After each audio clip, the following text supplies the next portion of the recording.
now saying electronics like smartphones and computers will not be included in the 125% tariff on Chinese imports.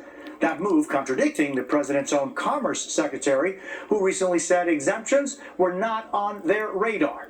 The change appears to be good news for big tech companies like Apple, since most of their products are made in China. But on Main Street, the tariffs are still hitting hard, with many small businesses facing an uncertain future. And tonight, the big question is whether we will see more exemptions on certain industries as the trade war rages on. Our Maggie Vespa is covering it all. The goalposts move again tonight in President Trump's trade war with China, with smartphones, computers, flat panel TV displays, semiconductor chips, and other electronics now exempt from 125% tariffs the president recently slapped on Chinese imports, with 20% tariffs announced earlier still remaining. You see this headline and think what?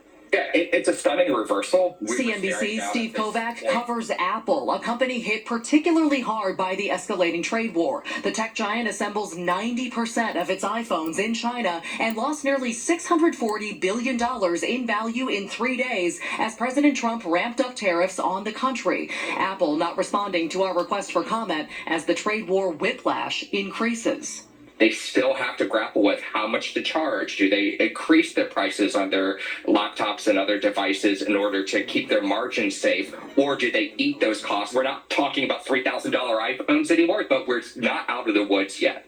Opening the door that other industries could see their own reprieve, Trump signing the order exempting many electronics late Friday night with no public announcement. The president asked late Friday whether he's waiting for China to initiate negotiations. I guess so, whatever it is, we have a lot of countries, not just China.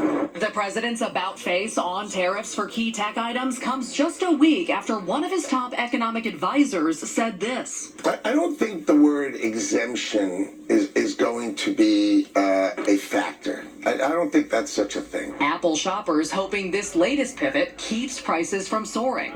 I feel like I shouldn't have to be checking the news every single day to make sure I can afford products that we've all been kind of accustomed to. And while the new exemptions help big tech, they do nothing for small business owners like Anthony Burness, co-CEO of Kentucky-based The Cooler Keg. His stainless steel portable kegerator is made in China, and now he says too expensive to import. We're not on the NASDAQ. We're not part of Wall Street. Main Street is the one that's actually getting hit the hardest. But we're looking at what do we do in the long run. Maggie Vespa joins us live outside the Apple store in Chicago. Maggie, so back to the electronic exemptions. What do we know about the impact on prices? Yeah, so Jose, analysts say they could still go up. Remember, those 20% tariffs still remain. How much prices go up, that of course remains to be seen, but we should know in the coming months. Jose. Maggie Vespa in Chicago, thank you. We're learning more about that deadly helicopter crash in New York City with new audio from the moments right after it went down. Maya Eaglin has the latest, and I want to warn you, some of the video you're about to see is hard to watch.